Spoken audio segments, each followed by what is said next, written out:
everyone, so here I am back in the kitchen, fluorescent lighting, camera focuses in and out. Okay, so hope you can see me. I can see myself, so I guess it's fine. Anyways, here with a pre-weekend update.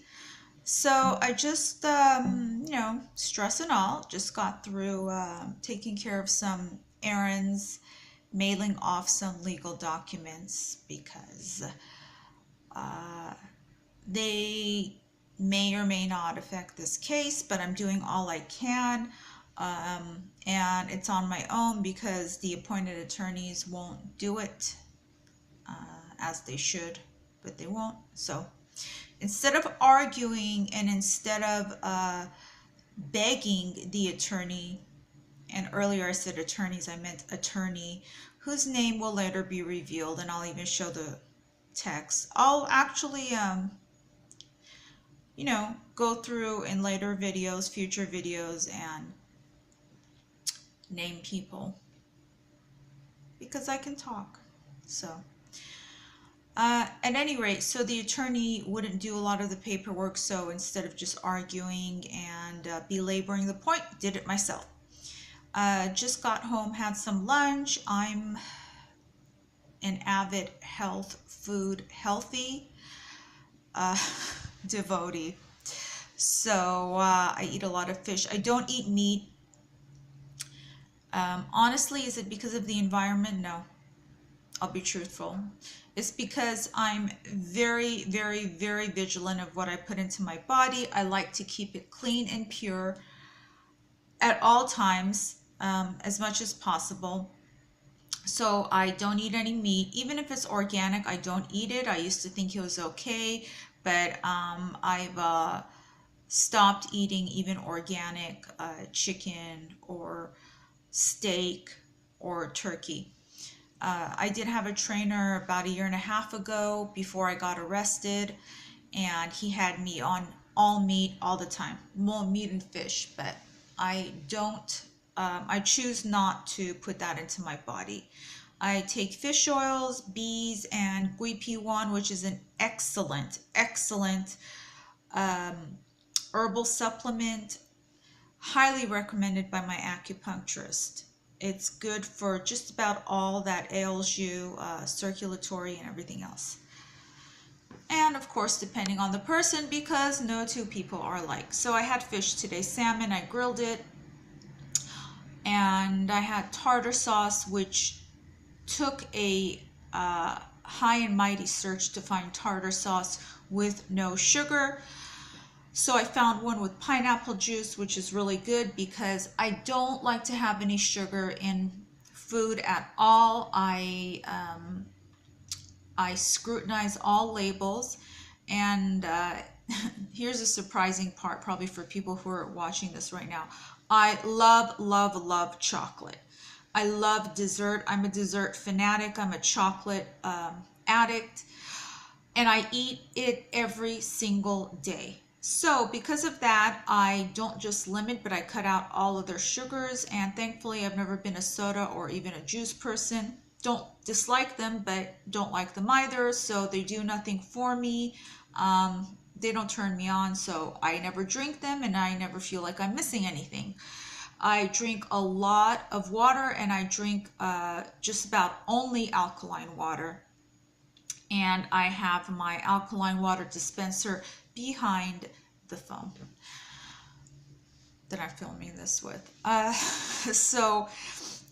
love alkaline water for the simple fact that it's smaller molecules, so it hydrates in the best way possible. I'm not a big fan of any other bottled waters because I don't feel that they do as much, that they have enough health advantages as alkaline. So that's what I had today. And then of course I had my Ben & Jerry's Cherry Garcia, and it's really interesting how I eat ice cream.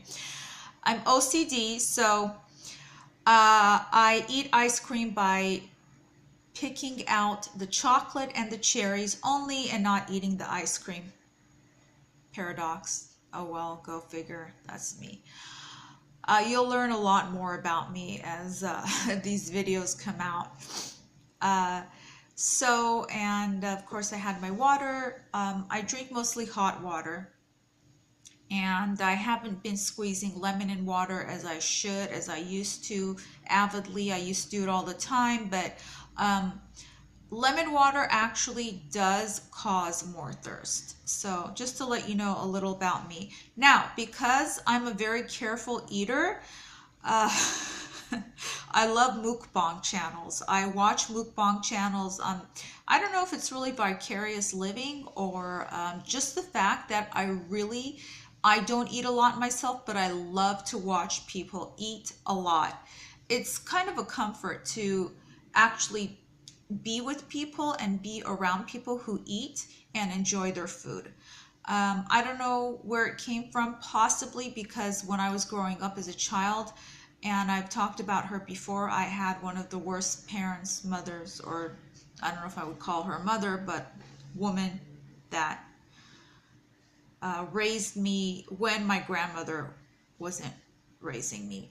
And she never ate, she never enjoyed anything. She was always a supremely cheap, and supreme in this case is it's the only time that I would use the word supreme in relation to her. She's the biggest asshole because she's a sociopath.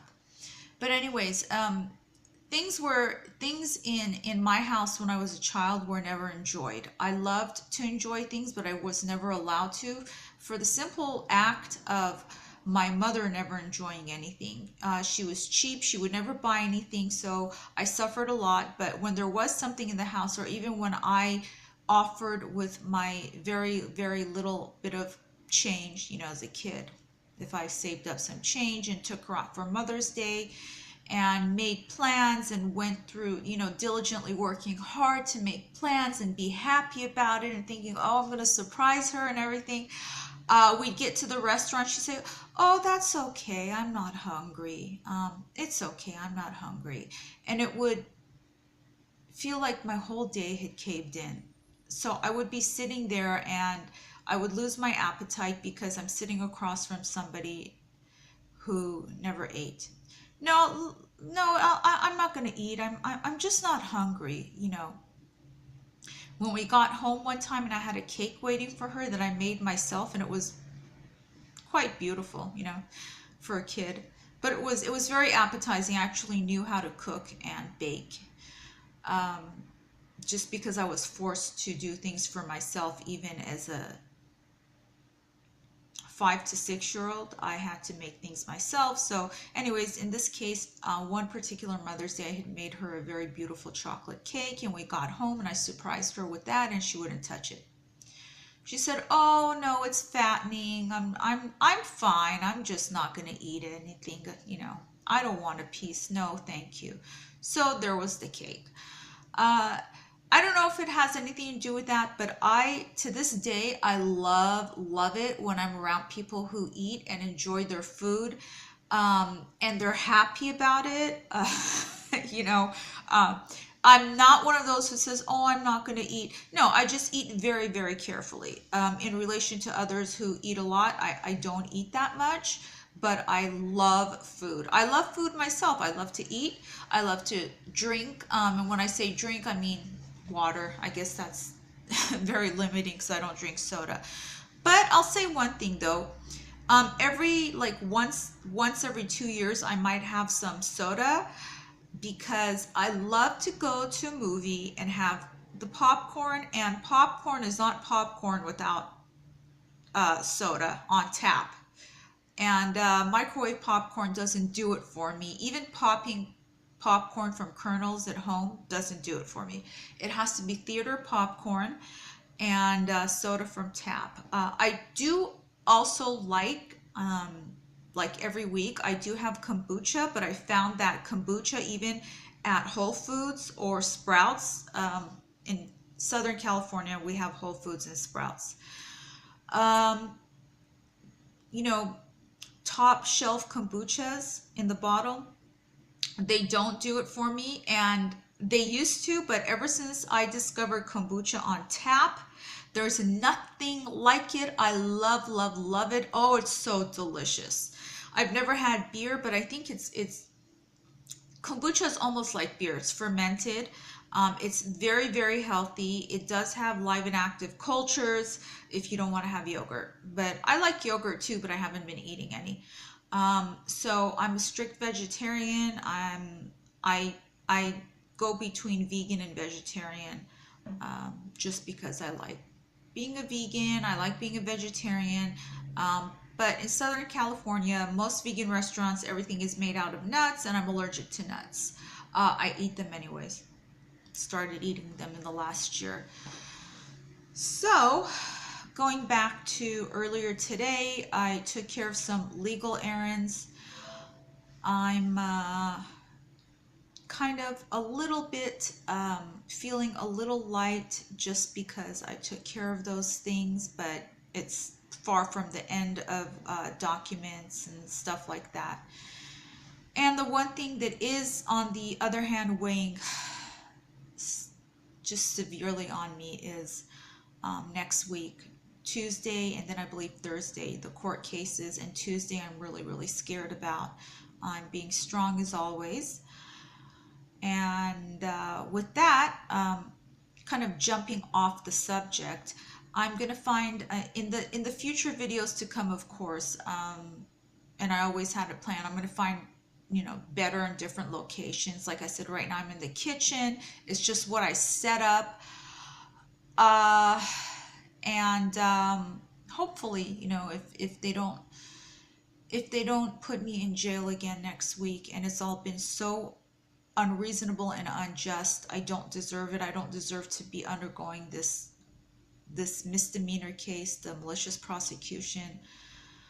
I feel a lot of negative emotions, and there's nothing I can do beyond doing paperwork and being diligent about the legal process. I've actually contacted another bail bondsman, so we'll see about what he can do for me, possibly. Honestly, it's impossible to trust anyone because I've been so, I don't want to say fatally, because I don't want to over dramatize or dramatize, but I've been almost fatally screwed by every single person. And here's the thing, if your own family screws you, and some of you might disagree, but if your own family screws you, there's just about no one in this world who won't screw you.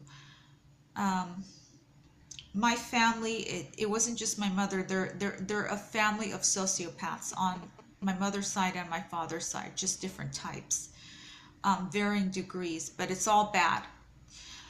And it was always I hate, and I don't use the word hate lightly. So I'm saying I hate to call them my family. They're my so-called family, so-called mother, so-called father. He's deceased.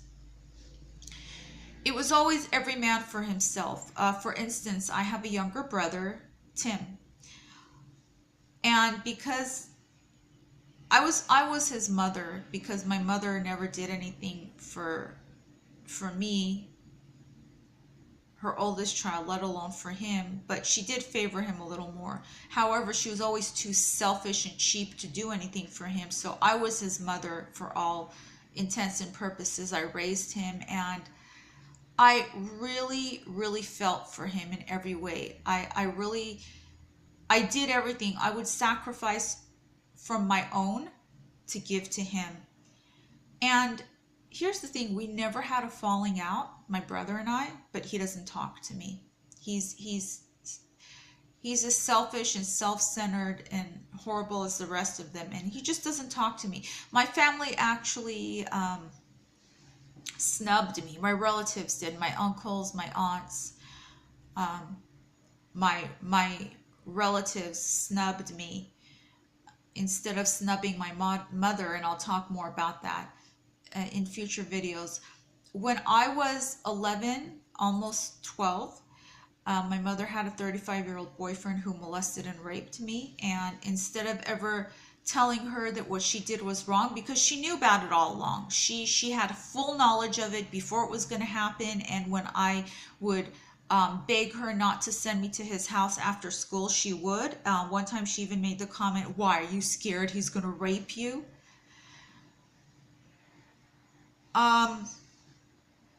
She would force me to go to his house, and he took advantage of the fact that he could see that she didn't care about me.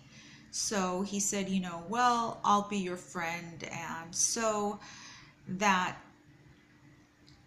life altering or life deciding path started.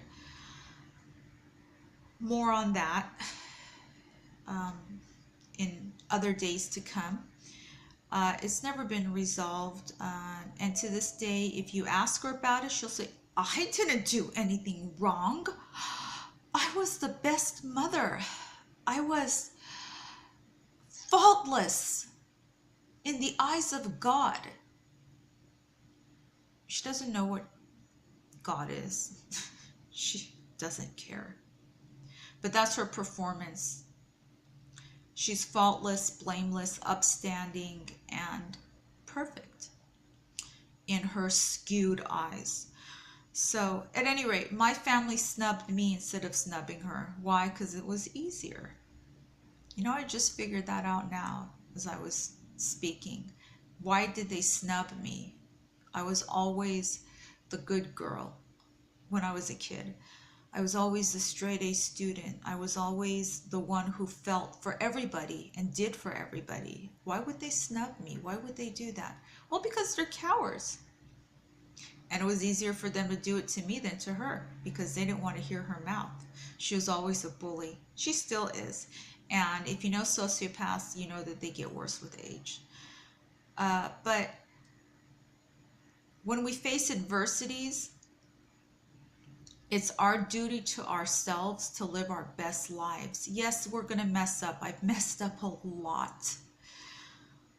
I've been in the worst situations. I've been in the worst places. I've come across all types of people. I've come across horrible people, and I've come across a few, very few, kind-hearted people. People with wisdom and grace. People who, just being around them and talking to them, not the way they look, but the way that they would speak to you, you felt something fresh all around. You felt something sunny and bright all around. And they weren't even trying, it's just who they were. But there were so few of them. You know, the saying, I've seen and heard it all. I've seen and heard and felt it all. And I've gained wisdom. It's been hard won, but I've gained it. So our duty to ourselves as survivors are to be true to ourselves first and live our best lives despite what others do to us, despite what happens to us. Because if it's that easy for people to destroy you, well, then it's that easy, right? I mean, don't let them. Don't let them. I decided that a long time ago that I'm not going to let them. Yet I've had my moments where I've been so terrified and so depressed and so enraged and angry, yet helpless at the same time. But I also decided that in my last day, whenever that is, do I want to look back and think that I never got to live? No. In those days, when I look back, I want to know that even with all the pain and all the hell, that I had good moments, that I had pure enjoyment, that there were moments when I lived it to the fullest that I could. And that means so much to me, because life is short. The days go by so quickly. When you're going through pain, they go by slowly, of course, but when you're having better days, they go by so quickly. And imagine when you're having good days and great days, they fly by. And before we know it, you know, we're even out of our adolescence. And I want to know that I had some great moments too. I want to know that. And I want to live, I want to leave a good legacy for my children. I want them to know everything about me, everything that I did and everything that I didn't do but I was punished for, how I dealt with it, how I came out of it, how I survived it, and that I want them to know who their mother was for everything about me. Not just the good things. I want them to know the bad things about me. And because I want them to know those things, because I want them to also know that I found a way to redeem myself, and I found a way to make good and to know all the good things that I did. I like doing good things. I like helping people. I like seeing their faces. I just like it. And I stopped judging a lot of people. I didn't stop judging all, but I stopped judging a lot of people a while ago, because like I said in a past video, to judge them would be to judge myself. Right is right, wrong is wrong. Who am I to judge them? Anyways, thank you for watching, and please, if you have any questions, message me, write me comments. I won't tolerate anything negative. Other than that, hey, comment away, write me, contact me, and I will have a P.O. box address up after a while. Thanks, and happy Friday. Keep your faith, keep your strength, and be a soldier. Bye.